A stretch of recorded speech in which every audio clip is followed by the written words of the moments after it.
Hey everyone, welcome back to Crypto Cash. Thank you so much again for joining me here. I hope you're having a great day. Let's take a look here at Solana, see what's going on. It is performing kind of as expected in a lot of ways. In other words, it's pulling back as hard as we are expecting. When Bitcoin does correct itself, Solana does too. However, it ramped up a lot harder and faster to this local point of control at about 237, hung out there for a little while, pulled back down to break below its descending trend line. So this can be frustrating to trade. That's exactly the reason why I say to wait for confirmation to take a trade. Now, hindsight's 2020. Obviously, a closure at 232 or higher should have given us that confirmation. But again, there's a lot of confirming factors that we're not having as well. And if you caught my video from yesterday, maybe you watched it all the way through like you should, then you would probably know that Solana is a higher risk asset for the moment, and it's not necessarily appropriate to take high leverage trades going into it. Now, what we were looking for yesterday is a closure above that 238, 237 range. The price hung out there for quite a while. In fact, probably about 8 hours straight, wicked up above a few times and couldn't quite close above that level. So again, I know it's easy to say right now, hindsight's 2020, but there's no confirming factors here just yet for Solana. We might see some today, but generally speaking, this coin is performing extremely poor compared to Bitcoin. While it did recover pretty good from that 220 to 238 range, that was just kind of that natural knee-jerk reaction of the price action bottoming out for the moment. Okay, so 220 should still be the bottom, but let's not presume anything. Let's kind of look at the charts and see what's going on here. Quick congrats to our community here. Just want to say thank you again for the awesome feedback. We took a nice long here with AVAX yesterday, good 12-hour, 32% trade, and of course we got 33% from SUI in the last, basically 5 days ago. So again, careful holding leverage trades for too long. Obviously, higher the leverage, the more you're going to pay in fees. So that's why our 5x leverage trade strategy works very, very well. I'd recommend adopting a lower leverage strategy. It helps a lot. Okay. Anyways, concept for another day. I kind of infuse my videos with that recommendation. I apologize if I sound like a broken record, but we literally get 20 to 50 new subscribers daily, at least from this video alone, and that's a very good sign because it shows people are willing to learn and trying to make a go at this here. Anyways, we look at liquidation to start, right? And the whole point of this is just get perspective on where things are at in the back end here, where where people are hedged the most, right? In the last 12 hours, this is a more indicative time frame for us because Solana's it got some larger pockets above and below the price, but they're not like right here. So we're kind of in this little funky range. And the easy way to understand it is that 235 to 240, people basically shorted as soon as we came down to 235 here recently. We're seeing a lot of liquidation to the upside, more so to the up than the down. And the reason why is because, what do you know? These late longs here just got destroyed, okay? And these are high leverage longs that got in at 228, and effectively they are underwater and or closed out right now. So the bottom line here is that with that lower sweep here, the likelihood of Solana recovering to the upside is greater. We're probably going to see the 230s again. In fact, we're almost there already. So the whole concept of, again, liquidation is just to understand, areas of interest. And we can see 250 to 247 is that next heavy concentration just above the local high there from November 29th. Okay. So again, that's just kind of an area of consideration. So a lot of times when I set profit targets, I usually put them just below these levels here to ensure we get filled, we can get in and out without being in a big line. I try not to use round numbers when you set limit orders because you may not get filled if you use just like 100,000 for Bitcoin, for example. 99,990 would probably be a better number if that gives you any indication. Anyways, 20 years of experience, I can tell you I've seen it all, and I've missed a lot of opportunities, and I still do all the time, by the way. Future reference, I'm a careful trader. I don't necessarily take too many trades at any given time. I might have 1 or 2 trades open every couple of days. It's nothing too crazy. But me personally, I just like to survive in the market. I don't like to just be like brag to my neighbors about how awesome I am because I caught like the stupidest, highest risk trade of all time. I don't understand why people brag about that. It is insane to me. Anyways, that's a conversation for another day. Liquidation delta is tapering off. It's basically back at 0. So the easy way to understand it is that we've hit that big old reset button. That's exactly what happens when the price does this, okay? Boom, all shorts get destroyed. Boom, all longs get destroyed. Market makers are happy. They're going to do whatever they want. And in this case, likely drive the price action up because Bitcoin has tentatively found its bottom here with its descending broadening wedge. If we can break that descending trend line to the upside, Bob's your uncle, we're going to be heading straight back up. Again, hypothetically, a lot of possible scenarios, but Bitcoin's still in a descending trend no matter how you look at it. So let's not get too ahead of ourselves. That whole concept with us retesting the support range for Solana implies that 220 to 222 is that tentative support, but it's tentative to to make it very simple for you. And the reason why that support range is existing, for example, just so you know, in case you're not, maybe you're new to reading the charts, we had previous highs here. We could see 1, 2, 3, 4, 5, 6, 7 times the price action tried to break 222. Couldn't. The 8th and final day, it broke free. Didn't come back to retest for another 7 days. At this point here, we've retested 3 times, and that reinforces the fact that we have a support level in the low 220 range. Okay. Again, previous resistance turned support. That's a very common characteristic. So we have to presume 220 to 222 will hold until it doesn't. Okay, this just is a kind of a rule of thumb. Having said that, though, we're underneath the 20-day SMA. Another reason why closing above 238, this local point of control at 237, is an important factor. This is, again, not a confirming factor for us because we didn't close above that. And when I say close above, I'm referring mostly to a daily time frame because that 24-hour period lets us know who's in control of that session.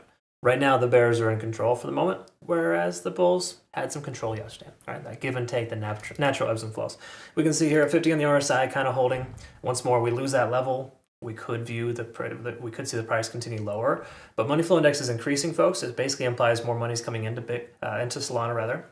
Bitcoin as well, by the way, but Solana, for example, in this situation here, has more money flowing in, increasing sustainability at this lower price point.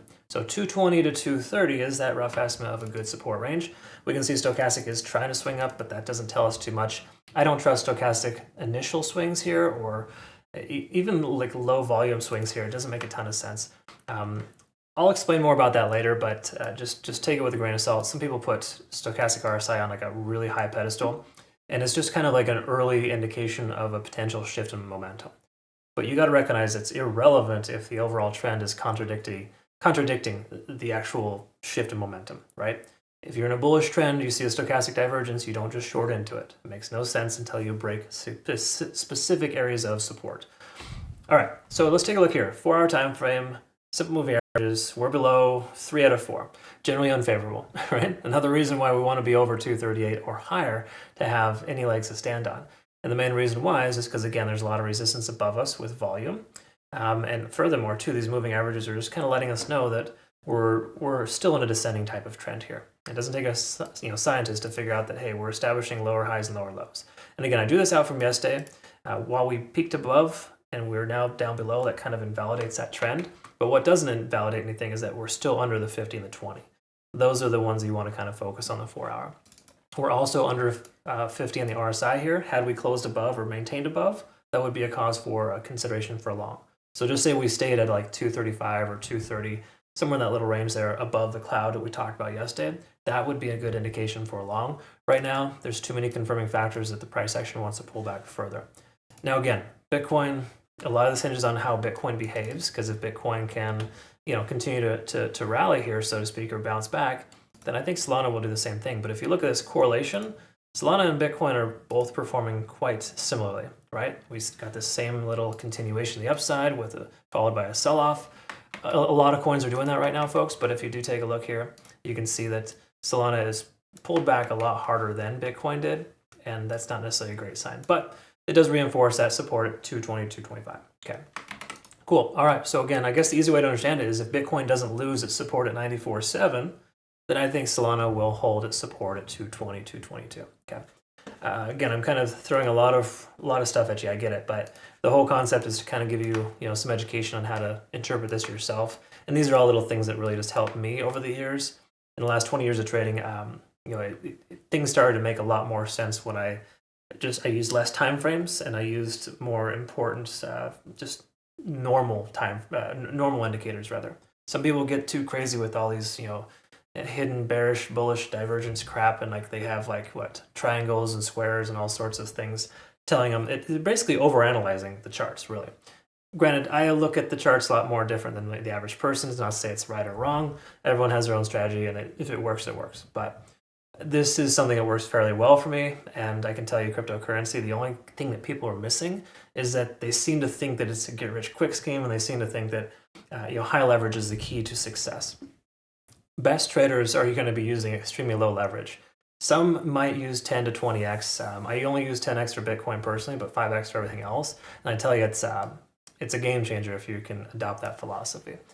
So either way, it's not what you do that defines you. It's why you do what you do that makes the most important. So try not to be the kind of person just to take a trade to show Tom, Dick, and Harry online as to how awesome you are or how awesome you think you are, because you're really not. Anyways, Ichimoku Cloud, we're above the cloud. Lag and span is free and clear of the price action. Conversion line is close. When we see this kind of price action, it's not the prettiest, but it is technically a bullish type of sign, or at least a mildly bullish sign. What I mean by that is we technically check all three boxes here, letting us know the long position is viable. But I'm putting quotations in there specifically because we don't know, how well it's going to respond. With this pairing between Bitcoin and Solana, I mean, really, if Bitcoin runs towards 100,000, Solana's going to run towards 250. That's really what it boils down to. For right now, that's kind of how it works. And whether you love this coin or hate it, no matter how you look at it, doesn't matter what this coin is to you. That's how the charts are speaking to us right now. Okay, so that's just kind of the gist of it there. So again, me personally, I'm going to wait for a closure above 235 at the very least. Even though we are technically above the cloud, I want to make sure we can sustain this price action first, and that Bitcoin isn't going to just dump on us. Okay, I really want to see a closure at 96.5 or higher for Bitcoin, get above its golden pocket here, and I think we're going to be in pretty solid shape to see other coins, specifically Solana, SUI, AVAX, of course, we talked about that yesterday. Those are all coins that are like ready to rock and roll. I mean, they're already pretty much rocking and rolling, but Solana's a bit on the struggle bus for the moment. Okay, cool. I hope that makes sense. I described that correctly. Thanks again so much for being an amazing part of my life. Again, you want to become part of our Trading Academy Community Signals group, link down below for that.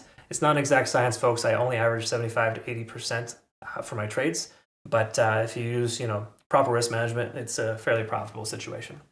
Either way, look forward to working with you. Last but not least, $12,000 prize pool here for Bitunix. Be sure to check them out. They are a phenomenal exchange. Use my link to register. You'll be eligible for any future endeavors. At this point, there's some really cool giveaways every single month.